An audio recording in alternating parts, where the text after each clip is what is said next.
Yeah, well, he's kind of like a sort of yeah, Dimitri and I, we worked together before. So we already knew each other well, so that was great. That really helped.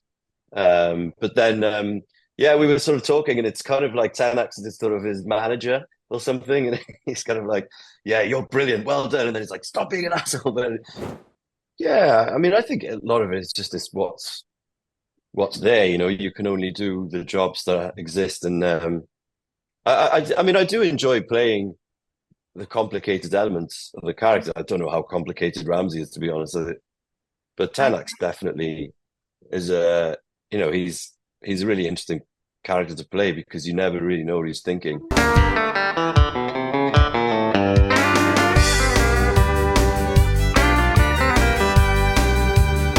Hi, Iwan. My name is Monica Hello, from India. Lovely to meet you. hello, nice to meet you. The first two episodes I have watched yesterday night, and it is so compelling. It is so intriguing. And the first time we see 10x, I think, and the second episode, there's a particular line that absolutely, like, I loved it. So he says, I'm 10x, people around me suggest you to be polite with me. And Mhm. it sort of is so intriguing. He's a complex character who commands respect despite operating from outside the established hierarchy. So, while stepping into the character, what do you think, and how did you balance his ambition with his resourcefulness to create this compelling protagonist? You know, I think first of all you have to understand where he's from, and the sort of life he's had.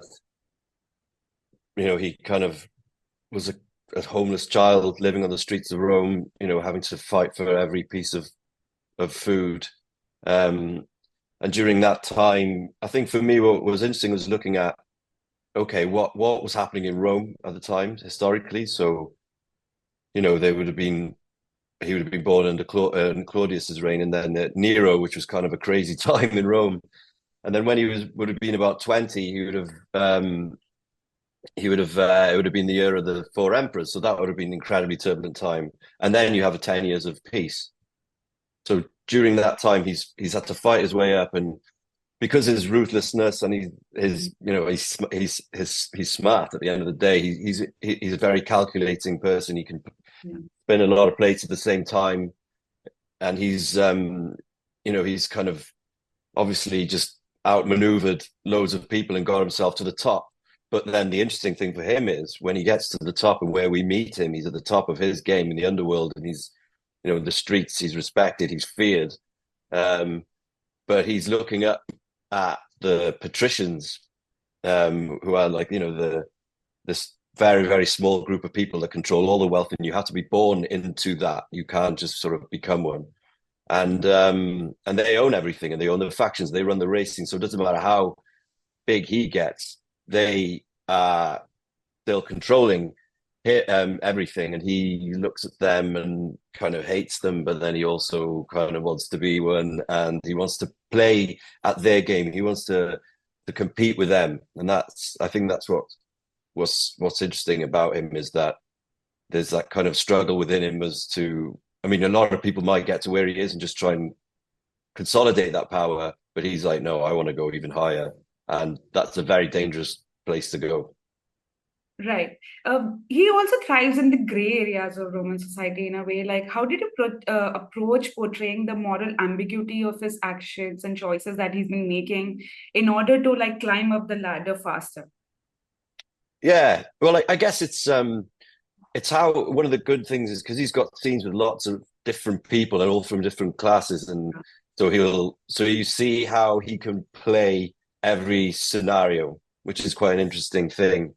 You know, if he's talking to say Scorpus, he's very different because they're kind of friends. But then there's someone who owes him money, and he's like this ruthless, and then you get all this, and then maybe when he's talking to a patrician or when he's talking to a son of an emperor, he knows how to play all these situations, and I think that shows his intelligence. He's able to adapt very quickly and think very quickly. There's always problems. So when you're in that, so he lives a very stressful life. So you know everything he does. You know, if a fire starts over there, he has to put that fire out. But then there's a fire over here, and he's constantly like running around trying to fix everything, and that's his life. And that I think that's it's the fun part of him. He's quite a tiring character to play because he's always walking around. He's never still, and that's kind of cool to play. Yeah, you kind of see his anxiety shoot up each time Scorpus is on Chariot, I feel. But speaking of Scorpus, he has such a great dynamic with him, but it's never too friendly, but it's never Mm, too like he's never too unfazed as well with what he's doing. He's always there rooting. So how did yeah. you two develop that kind of chemistry building and like that kind of dynamic? Yeah, well, he's kind of like a sort of yeah, Dimitri and I, we worked together before. So we already knew each other well, so that was great. That really helped. But then yeah, we were sort of talking, and it's kind of like Tanax is sort of his manager or something, and he's kind of like, "Yeah, you're brilliant, well done," and then he's like, "Stop being an asshole," but he kind of keeps him in check. But he's also Tanax knows that's who this guy is. He's got to just it's more about managing him rather than controlling him. Um, but yeah, so it was a lot of fun to be out of that because you could just see that Scorpus drives Tenax in just crazy because he's just so unreliable and he's constantly having to go and find him in brothels and like get him ready to race. It's like, That's you know, true. but he's so important to Tenax because to Tenax it's his way in because he's the best driver. He needs the best driver and you know everything that Scorpus can offer is fame and you know his notoriety. So that then, in order to start his own faction, so he can play the patricians at their own game. Right. Iwan, do you have this inclination towards period pieces in a way? Like, because the last time you were in a big, mega show, that Mm. character was absolutely terrifying, had no empathy for anything and anyone. That was Ramsay Bolton in Game of Thrones. Here, he literally does everything because he's come from a poverty line and he's trying to climb up the ladder. But do you think that, do you feel that you have more inclination towards these kind of roles that are more like in a way grayer compared to, or maybe a normal, lighter show, maybe? Yeah, I mean, I think a lot of it is just this what's there. You know, you can only do the jobs that exist, and I mean, I do enjoy playing the complicated elements of the character. I don't know how complicated Ramsay is, to be honest, but I, Tenax definitely is a you know he's a really interesting character to play because you never really know what he's thinking, and so it's yeah. I mean, I guess I can see the comparisons between those about to die and Game of Thrones, but you know, obviously, those about to die is a historical yeah, drama yeah, about people who existed, whereas obviously Game of Thrones is kind of a patchwork of different yeah. histories that have been put together within a context of sort of fantasy fiction. But Hmm. yeah, it's I don't know. I think it's just what I don't know. People just seem to think I can do it. Obviously, I don't know. I don't know why.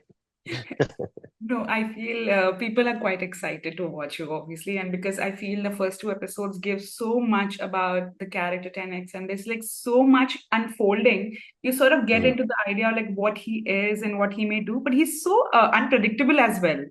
Like you Yeah, never know because you can never see any emotion that he tries to show on his face. So it's kind of yeah. really intriguing about that character.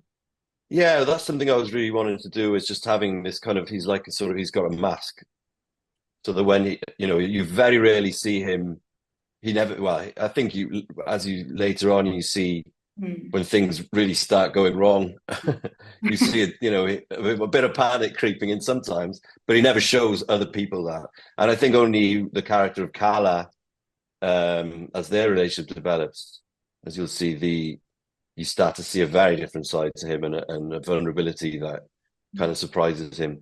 But yeah, I think you know, in terms of he obviously has to create a you know an image to the world around him that he's you know he can't show any weakness. So that's the kind of so it was quite fun to play with how it's just when somebody so say now I'm looking at yeah if when he turns around how his face changes when he's private compared to what the what other characters see and that was fun to play with.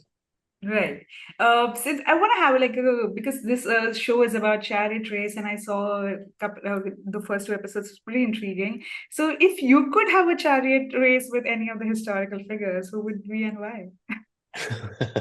What, of all time?